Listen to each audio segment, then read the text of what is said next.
before we get going, you in there. So I need you to do something for me. First, get out of full screen. All right. You see down there the subscribe. I want you to click that. All right. Good. And then right next to it, there's a bell. You see the options. You press the bell. Press the bell. Okay. Pick all. You got it? Good. All right. Let's go full screen again.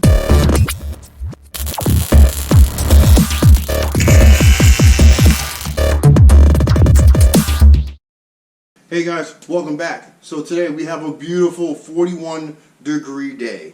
So as of this recording, I'm taking full advantage. What we're going to be doing today is I'm going to be putting in the intercooler vent plate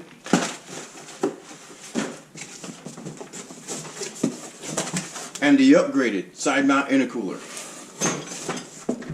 Alright, so there's a couple things that are going to go into this. First and foremost, we're going to have to remove the front bumper. So what that's going to start with is taking off your front grill piece. Be very careful. So it's going to sit like this. You have a couple areas where it sits. So as you can tell, I already snapped mine. You see that? So you're going to want to get a screwdriver or a small plastic piece, and you're going to want to pry in there until it pops loose. Come around to the other side. Once you do, you should be able to lift and then bend it up. If you feel more comfortable, there's a tab in here where you can disconnect the little metal bracket. All right. Then the next thing we're gonna have to do. Let me see if I can get this position back up. I had it nice. So you're gonna have 1, 2, 3 T35, I believe. 4, 5, and then we're gonna have two more behind the bumper vents on either side. Okay. So I'm gonna get to that, and we're also gonna have to, with a T25, I believe.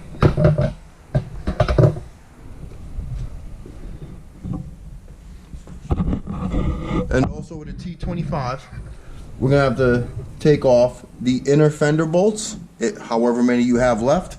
We're gonna take these off on both the driver and the passenger side, and then once we do that, we should be able to start sliding the bumper off, where then you can reach in and disconnect the plug for your bumper blinkers.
Alright, so now that we have our front bumper and the impact foam off, in order to take off this cover, you have a little flex lock right here. One, and then another one over here. So you pull these outwards, opposite directions, and it flexes off. And then there's another clip on the bottom. Now if I can get with one hand, there you go.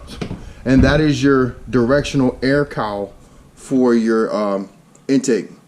So you're going to lose this when we get the new one on, because the aluminum does not have these clips.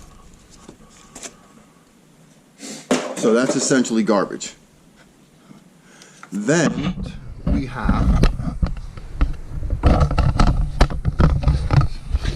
up in here, we've got one, and then there's another one back here. You can't really see it that well. There's a second one back here, and then we've got a disconnect from the pancake.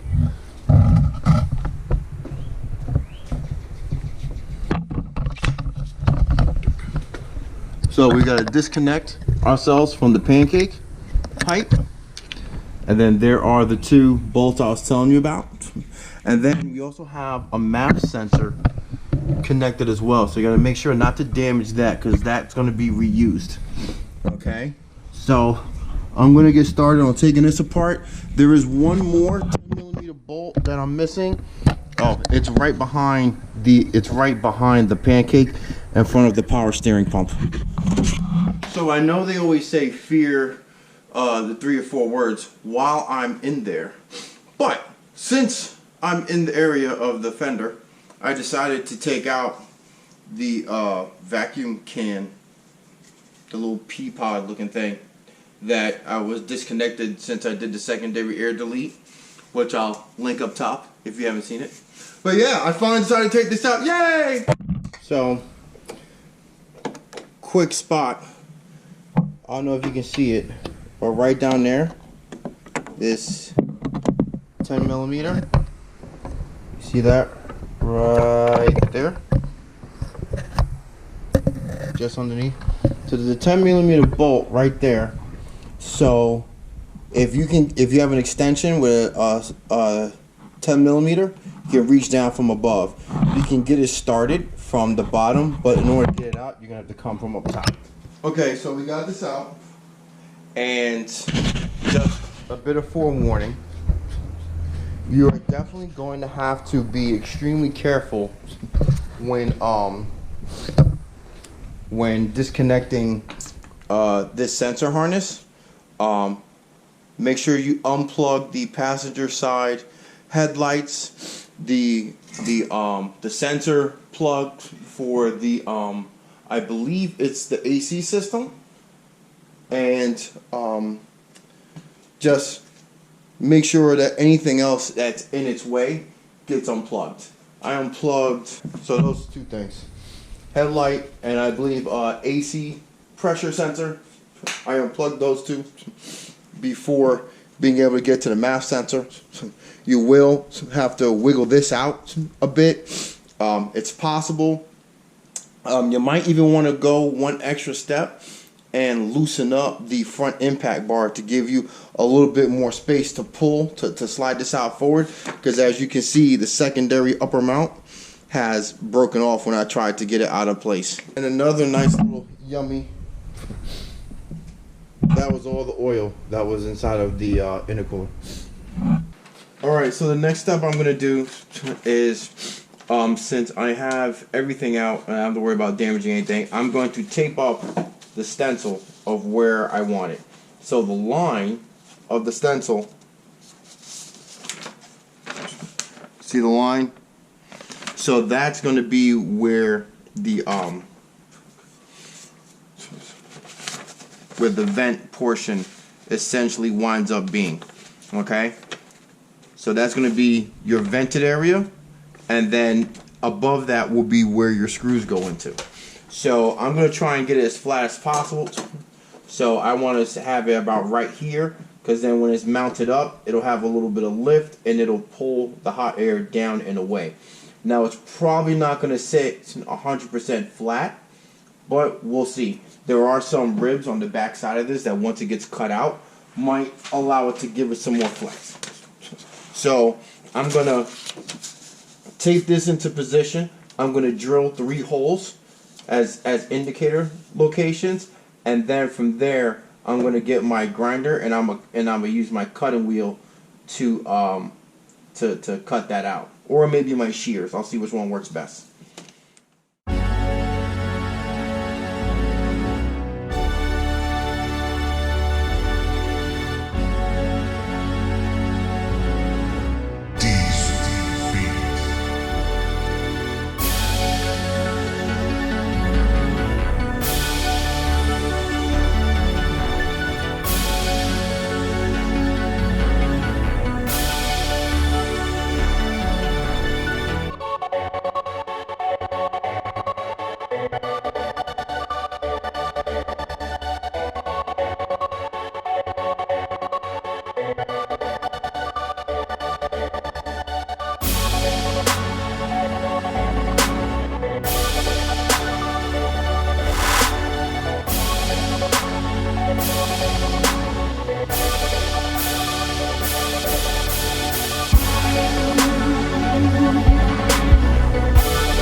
We're going with the grinder.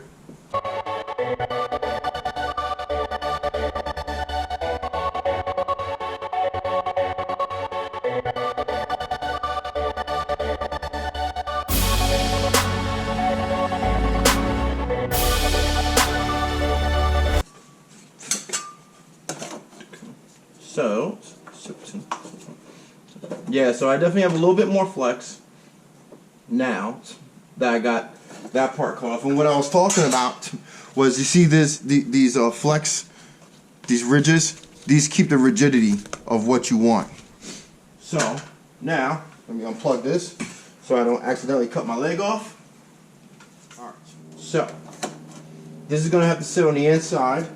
I thought it would be able to pass through, but it's not going to. So let's give her a go. Let's start on the inside corner.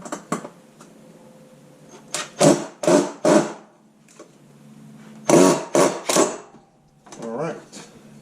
Nice. So a little bit of force is needed, but I do not have to drill any pilot holes.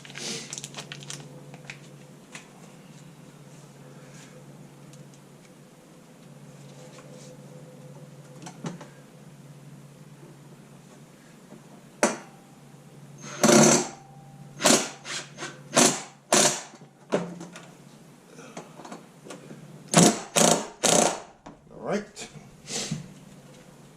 Looks like we're in shape.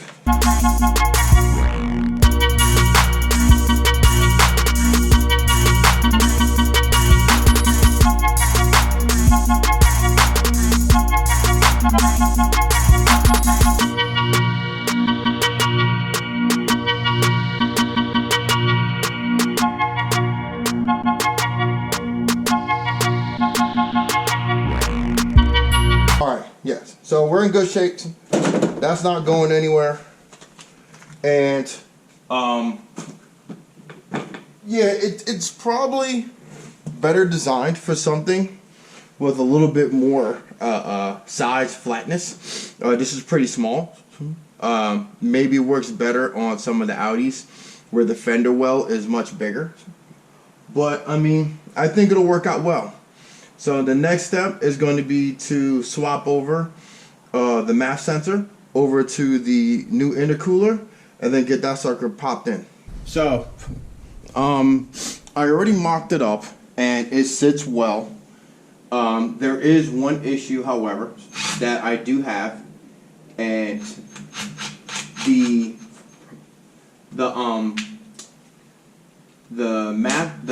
MAP sensor that is fitted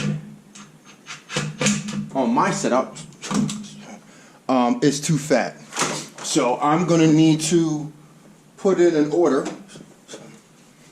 So this piece, they have another one which is a skinny one, which instead of this lip right here is just a barb.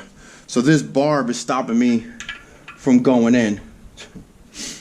So, you know what I mean? I'm not gonna try and hone it out or anything, because it looks like that would be quite a bit. I don't want to ruin the seal. Everything else looks like it lines up except for that. So what I'm gonna do is I'm going to get everything in, and then I'm going to just lightly just get the screws started, and then once I get the replacement MAP sensor, I'll be good to go. So if you have any questions, comments, concerns about this, I will put the link for the intercooler in the description of where I got it from. And basically, you know, it's pretty straightforward. Okay, so Wrench Daily.